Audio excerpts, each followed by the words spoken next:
como ya sabemos todos, que además está en el cronograma, el demo obviamente, este seminario es un poco para reflexionar sobre lo que es el 8M y sobre todo el 8M como posibilidad de empezar a pensar en algunas cosas o de seguir pensando en algunas cosas. Yo hay 2 o 3 cosas que quiero aclarar antes de empezar, no porque estén filmando, pero bueno, obviamente que yo no soy experta en este tema para nada, simplemente es un tema que me parece importante, que me parece interesante, que me gusta leer, que he leído algunas cosas y bueno, en ese sentido es que traemos la reflexión, ¿no?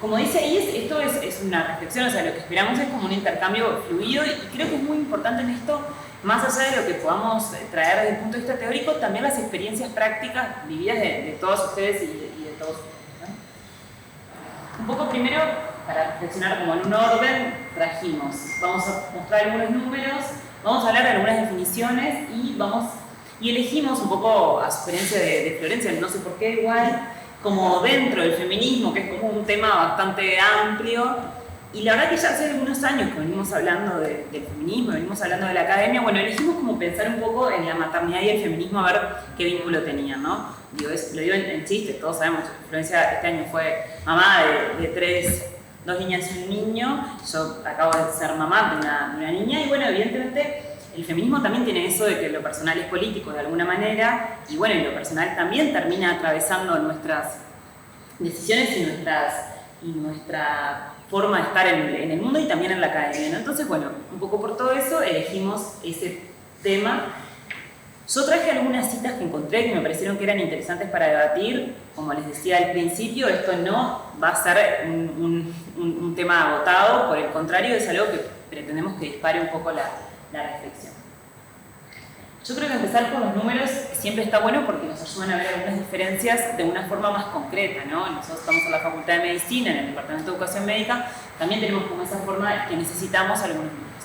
Algunos de estos números ya los vimos el año pasado en las jornadas que hicimos acá en la facultad, pero como yo no sabía si había gente nueva, me parece que siguen siendo vigentes, son del 2020, concretamente estos, y algunos otros son de este año. Y bueno, para empezar, me parece que está. Entonces, a nivel nacional, esto es un estudio sobre diagnóstico de género que se hizo en mayo del 2020. Tenemos como 20, 15 y 10, donde el 20% del tiempo de las mujeres en Uruguay se destinó a trabajo no remunerado en el hogar y en los cuidados, estos son datos del 2013. El 15% de los cargos ministeriales los ocupan mujeres, esto era en el 2020, y el 10% de las empresas tienen mujeres en alta gerencia. Esto puede ir más o menos, pero en líneas generales son los números que se mantienen en el último tiempo, ¿no? No ha cambiado demasiado. 29% del salario promedio mensual de las mujeres trabajadoras es 29% menor que el de los hombres, o sea, es la diferencia de salarios, y 19% es lo que se reduce el salario de las mujeres en el primer año de la maternidad, y 42% es la reducción del salario a los 10 años de ser madres para las mujeres, ¿no? Son números bastante impactantes que tienen que ver con esta segunda diapositiva, con lo que es la brecha salarial vinculada al género, que creo que también es algo que se ha hablado mucho en los últimos años, pero que no está más recordado.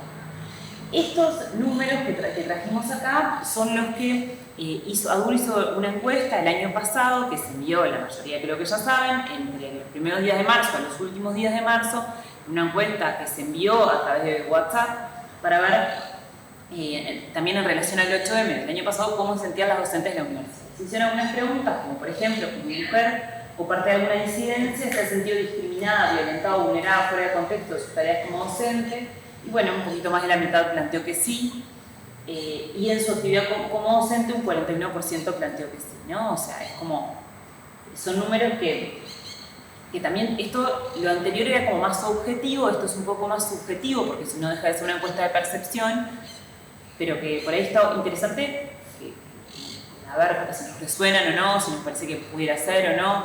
Evidentemente no todos los, por ejemplo, y esto lo pienso yo, departamentos tienen esta misma realidad, ¿no? Posiblemente si uno lo hace en departamentos un poco más duros, por poner un ejemplo, a veces las áreas más quirúrgicas, hablando de la Facultad de Medicina, podría tener esta relación de forma diferente, o si lo hace en departamentos que están más feminizados, posiblemente sea distinto. Bueno, creo que estos números acá respondieron 266 docentes.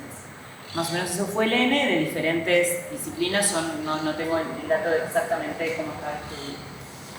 Bueno, después esto, lo primero, la de arriba, fue algo que se habló bastante las jornadas del año pasado, que era esto, ¿no? Si creen que las mujeres habitualmente tienen asignadas tareas menos valoradas, como por ejemplo administrativas y de coordinación. Y el 52% planteó que sí. Me acuerdo una docente, no me acuerdo de qué cátedra, de qué departamento era, pero que planteaba que ella se encargaba siempre del agua. Y si ella se fue de vacaciones y le preguntó, che, ¿y por qué no hay más agua, no? De comprar el agua. Y bueno, de repente, el tiempo que vos estás utilizando en comprar agua, un compañero tuyo, bárbaro, muy buena onda, está escribiendo un paper. Digo porque el tiempo también es uno y la forma que se distribuyen los tiempos, muchas veces las mujeres toman esos roles, ¿no? Y bueno, aparentemente esa era como lo que se pensaba. Después, ha tenido que reseñar o postergar actividades docentes y académicas por asumir tareas de cuidados u otros roles familiares, y el 68% dijo que sí y el 30% dijo que no. Creo que esto también tiene que ver con la elección del subtema sobre feminismo y maternidad, porque los cuidados siguen siendo, ¿no?, algo que recae fuertemente en las mujeres. Y no solo los cuidados hacia los hijos, sino también los cuidados hacia familiares. Eso también me acuerdo que se planteó en las jornadas del año pasado. Padre, madre, abuelos, ¿no? Tío, gente que pueda tener alguna dificultad en general en los grupos familiares que están distribuidos el rol de cuidados hacia las mujeres. Y esto es abrumador, ¿no? Casi un 70% de las mujeres están de esta es que esto se había publicado en Anales de Facultad de Medicina, un trabajo de monografía que se llamaba Medio siglo craquelando el techo de cristal, que es del 2020 también, y se analizaba un poco la composición por grado y sexo del plantel docente de diferentes cátedras de la Facultad de Medicina, en los servicios anestésico-quirúrgicos y en los servicios médicos, y se veía como claramente los servicios, y sobre todo en los quirúrgicos, los grado 4 y grado 5 son sectores que están ampliamente masculinizados, ¿no? En general hay grado 2, grado 3, bastante parejo, podemos decir cómo se ve, y los grado 4 y grado 5, la mayoría son hombres, y eso es abrumador en los servicios quirúrgicos. No sé al día de hoy cómo está eso, porque es lo que les digo, esto es del 2020, pero es más o menos un poco lo que viene sucediendo, ¿no? Entonces, un poco, el año pasado hicimos estas preguntas que capaz podemos, no sé, dejar unos minutitos para ir discutiendo algo ahora. La presentación es mucho más larga, yo traje bastantes más cosas, pero como para empezar, ¿no? Bueno, esto, porque es así, es un fenómeno que va a revertir solo. Es necesario que existan políticas específicas en el área académica para atacar estas desigualdades en concreto, y qué podemos hacer desde nuestro lugar de trabajo para mejorar esta situación. A veces, no sé, a uno le parece, a mí me parece personalmente que el feminismo, como, no sé, teoría política, filosófica, social, evidentemente tiene siglos, mucha historia. Nosotros no estamos descubriendo la pólvora ahora por estas reuniones, eso está bueno decirlo, es obvio igual, pero vale la pena.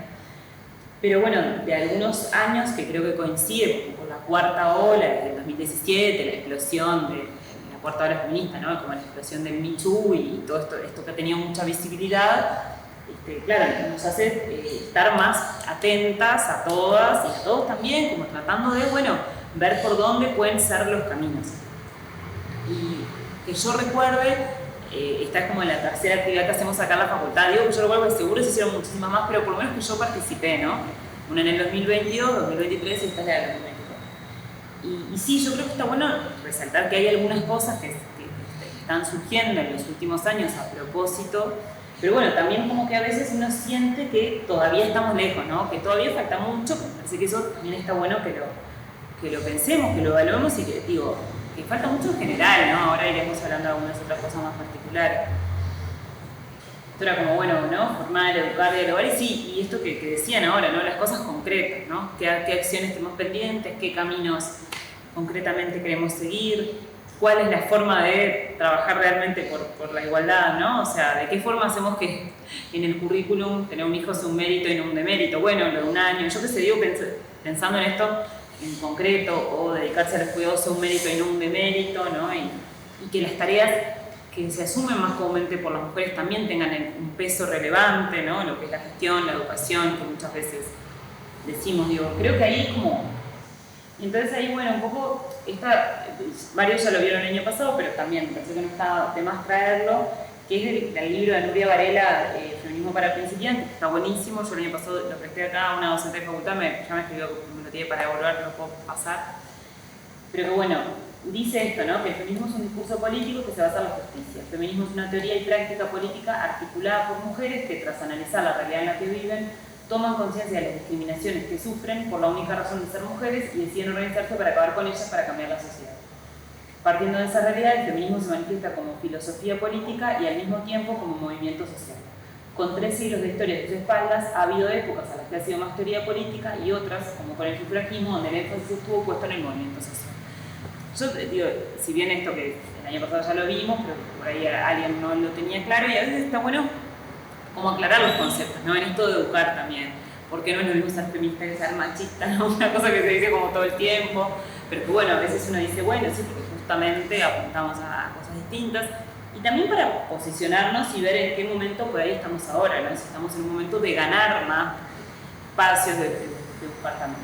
Bueno, y entonces después, esta definición que me parece muy buena de González Gayer, que dice: el feminismo también es academia porque implica conocimiento, es activismo, pero también es investigación y enseñanza, por eso tiene que estar inserto en la estructura universitaria. Y eso me parece como que en la universidad esto no podemos dejar de tenerlo en la cabeza, ¿no?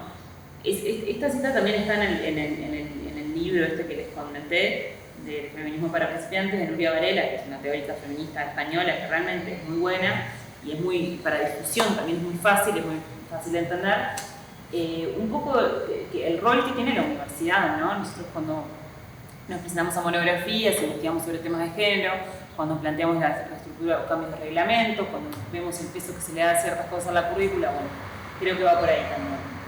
Y siempre no está más recalcar por qué el 8 de marzo, ¿no? Y ahí, bueno, hay como varias teorías, pero la más aceptada es eso, que es en honor a las 129 mujeres que murieron en Estados Unidos en una fábrica en 1908 cuando reclamaban por sus derechos y fueron incineradas, prendidas fuego dentro de la fábrica por el patrón, digamos, ¿no? Por el empresario dueño. Y entonces a partir de ahí se conmemora. Bueno, como en una fábrica de textiles, el humo de la fábrica era violeta y por eso también el color, ¿no? Digo, también por esto de que a veces como que se pierde un poco todo violeta y no sé qué, y no sabemos ni por qué. Por ahí ya todos lo sabían, pero bueno, si no, está bueno recordar. Y esta es una frase también de Rosy Braidotti, que es también otra teórica del feminismo, que me parece que está bueno, que es desdibujar las fronteras sin quemar los puentes. No se me ocurre idea más poderosa que esa, la construcción de un feminismo puente, un feminismo que abra caminos e invite a pasar de un lugar inhóspito a otro que realmente queremos habitar, a un lugar en el que sea posible respirar, ¿no? Eso también está en mucho.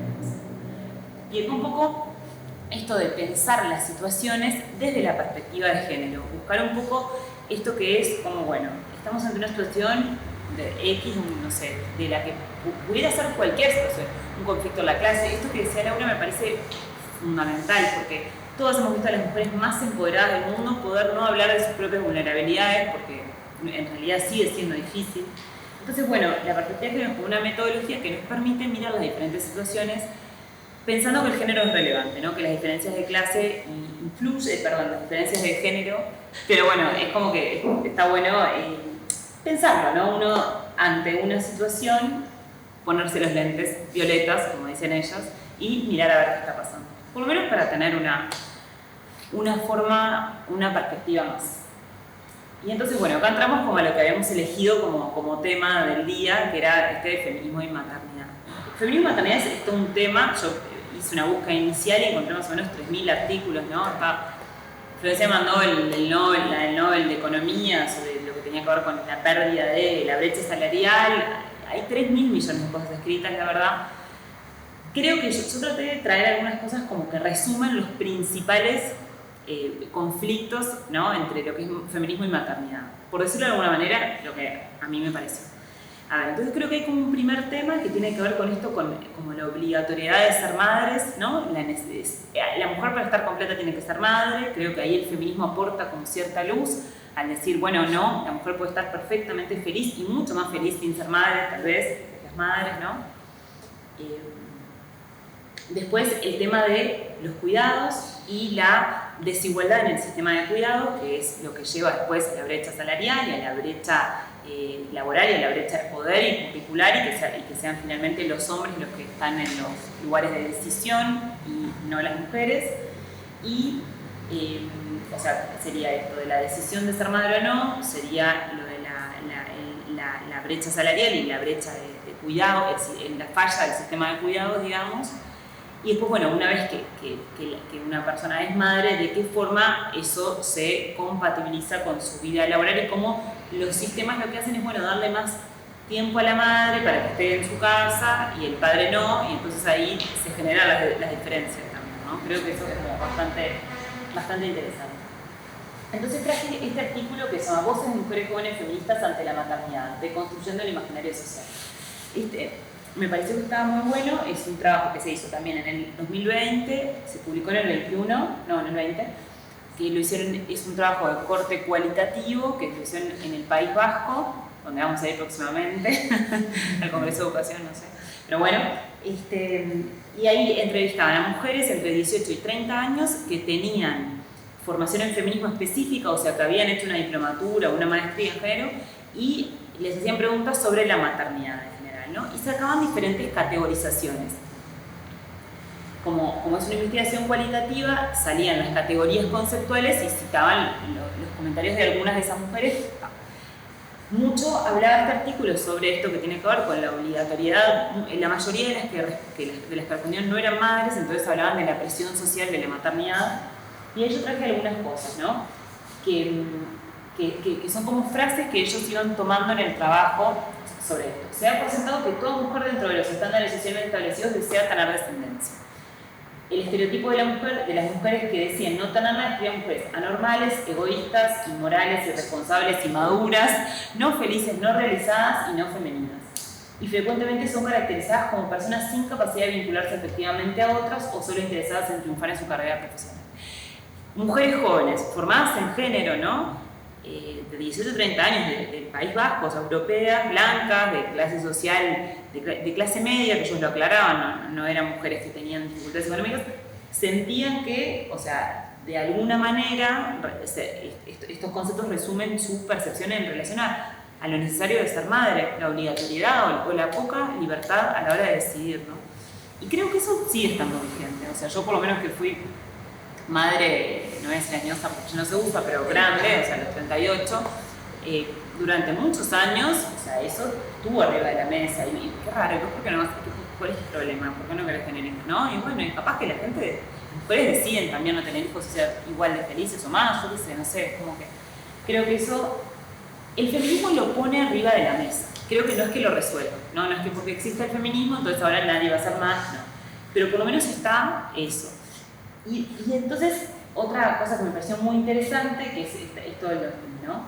Una vez que la mujer decidía ser madre, detrás de ser madre estaba el modelo de madre hegemónica, o sea, una madre que se ocupa perfectamente de sus hijos, que está totalmente feliz y que vuelve a sus actividades lo más pronto posible y donde nada cambió y sigue, ¿no? Como que y sigue su carrera como si nada hubiera sucedido, por ejemplo. Entonces, ahí está como esto que es... estos conceptos que tienen que ver con que como hay una ideología que subyace a lo que es la imagen occidental de la maternidad, ¿no? Que es como eso, y actual, ¿no? Entonces, por ejemplo, uno dice, si uno no es crítico con esa visión, ¿qué puntos son los que quedan? Bueno, la invisibilidad del trabajo realizado por las madres, es como sos madre y es lo mismo, ¿no? La obligatoriedad femenina de desarrollar todas las funciones sociales sobreañadidas a las biológicas, como lo otro.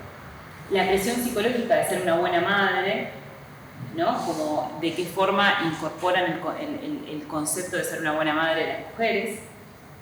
Y la consideración de enfermas a las mujeres que no tienen descendencia biológica, ¿no? Como que habían como me pareció un punteo fuerte, digamos, pero interesante por lo menos para tenerlo en cuenta.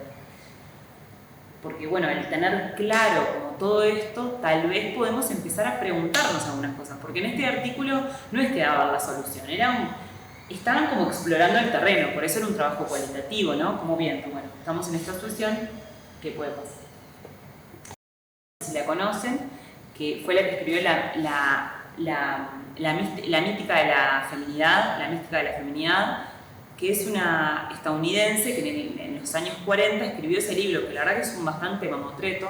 Yo lo leí cuando estaba rotando en Madrid, antes de agarrarme COVID. Sí. Y me pareció que ella lo que hace es, en el 45, analiza eso que es lo que dicen ahí, el problema que no tiene nombre, que es la infelicidad que tienen las mujeres que son esposas, madres y amas de casa, que en los años 40 en Estados Unidos. O sea, es un feminismo que después se lo critica porque es un feminismo muy blanco, de clase acomodada, bueno, ¿no? Como siempre problemas tenemos en todos los movimientos. Pero entonces un poco lo que analiza es que todas esas mujeres que estaban en su casa todo el día, siendo ama de casa, cuidando a sus hijos, tenían grandes problemas de depresión, alcoholismo, entre otras cuestiones, y sentían sus vidas no realizadas. Y esto coincide como con la segunda ola del feminismo, ¿no? Y ella es una teórica bastante interesante en eso, porque lo que dice es la relevancia que tienen las mujeres de poder cumplir sus objetivos, sus deseos vitales, sus carreras profesionales, y lo poco felices que son cuando muchas veces no pueden cumplir con esos objetivos que también tienen. Quiero decir, no es que ella dice, una mujer perfectamente puede tener el deseo genuino de ser madre y solo madre, no es que se cuestiona eso, pero no en la distribución que se hace social, donde la mujer estaba encerrada en la casa cuidando a los hijos y planchando la ropa, y los hombres salían a trabajar. Bueno, ahí se vio en ese grupo de mujeres que estaban todas estas dificultades, ¿no? Y es bastante interesante. Ella pues ahí formó la Asociación Mundial de Mujeres, y fue como un punto interesante del feminismo, que también llevó a que las mujeres salían a trabajar, por ejemplo, ¿no? Entre otras cosas. Y después está Firestone, que es del 76. Acá dice 2016 la cita, pero el libro es del 40. En el 76 considera que la función biológica reproductiva de las mujeres lleva a la división sexual del trabajo, y propone un recurso de las nuevas tecnologías reproductivas como forma de liberación. Como que también esto tiene mucho que ver, ¿no? Como en la concepción como más burguesa el hombre trabaja, la madre se ocupa de los hijos, distribución sexual del trabajo, estamos todos organizados. Pero después el mundo se ha complejizado un montón, y las mujeres salimos a trabajar y además somos madres algunas, y entonces, bueno, ¿de qué manera se dan estos conflictos, o de qué manera hacemos frente a estos conflictos? Todavía creo que hay más preguntas que respuestas también. Bueno, esto sigue un poco en estas mismas ideas, así que también ahí como que me copé. Y después, acá, esto está bueno, que es Bell Hooks, es una feminista que es negra espacializada, que ella lo que plantea es que los que más se han favorecido de incluir a el padre y la madre, siempre que hablamos también, esto está muy escrito como en una concepción heterosexual, ¿no? Hombre-mujer, ya sabemos que las maternidades diversas, hay varias opciones diferentes, pero bueno, ella lo que plantea concretamente es que los que más se benefician de incluir al padre en la crianza de sus hijos son los propios niños, porque eso mejora la calidad del vínculo materno con sus hijos, y eso hace que la crianza antisexista sea mejor en términos de resultados, ¿no? Que creo que cualquiera que haya cuidado a un niño un poco también probablemente se haya dado cuenta o lo haya sentido lo liberador que es cuando los cuidados pueden ser como compartidos, ¿no? Y eso creo que Hooks, que es bastante también interesante para leerlo. Bueno, y creo que ahí hay como ese mismo trabajo tiene como finalmente como dos conclusiones, que es eso: desnaturalizar el hecho de ser madre, o sea, pensarlo más como una decisión, por sí o por no, y una vez que la maternidad está establecida, pensar en de qué manera se dan los cuidados. Y ahí, con esto de los cuidados, traje este trabajo, pero solo para mostrar algunas cosas, que se llama Las políticas de cuidado en algunos países de América Latina, una mirada feminista, y traje solo esta gráfica, porque realmente era bastante complejo el trabajo, se los puedo pasar, se los voy a leer entero, que muestra, lo rojo son gráficas en diferentes países, ¿no? No sé si se ve bien, no se ve bien, ¿no? Argentina, Brasil, Chile, ¿no? Y estos son las horas trabajadas, mujeres y hombres. Los más claritos, que son este y este, son trabajo remunerado. Y los más oscuros son tiempo de trabajo no remunerado. Entonces, acá abajo mujeres, mujeres y el más resto es hombres. Entonces vemos que las mujeres siempre tienen mucho más tiempo de trabajo no remunerado, ¿no? O sea, esto es en Argentina, en Brasil, en Chile, en Colombia, en Costa Rica, en Ecuador, en El Salvador, en Guatemala, en Honduras, seguía bien. Paraguay no estaba, en Uruguay no estaba registrado en este trabajo, no sé por qué. Capaz que porque estábamos muy bien. Debe ser eso, ¿no? Bueno, entonces, por ejemplo, como que es abrumadora la diferencia entre el trabajo no remunerado y trabajo remunerado. El trabajo no remunerado sigue siendo mayoritariamente femenino.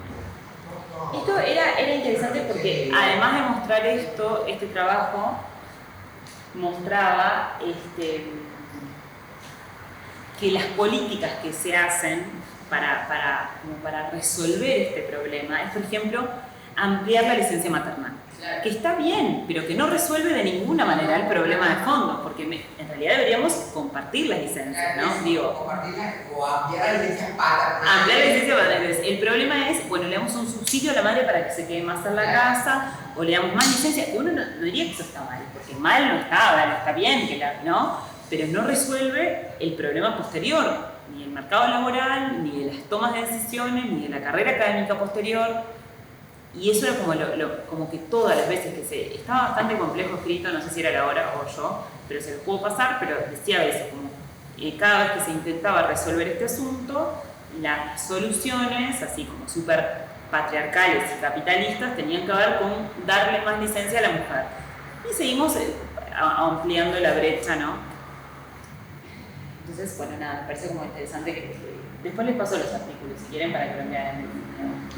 Y bueno, y después de este artículo creo que sí, traje una cosa pequeña que esto era como más una revisión bibliográfica que hablaba de estos son todos de ediciones de la Complutense de Madrid, que tiene bastante hecho de feminismo, la verdad, eso es una linda edición. Y decía eso, maternidades en tensión, y habla entre la maternidad hegemónica, otras maternidades y no maternidades. Y bueno, está un poco todo esto de repensar como la maternidad hegemónica en la sociedad contemporánea, para ver como otras formas de maternar, y hablaba mucho como de la maternidad no heterosexual, que era como estaba definida inicialmente, o en esto que decía Florencia, hablar de la persona gestante y no gestante, bueno, como todo lo de los términos, que también me parece que es un tema relevante, que me parece que hace el debate también en la universidad, que en eso yo creo que tenemos como una responsabilidad.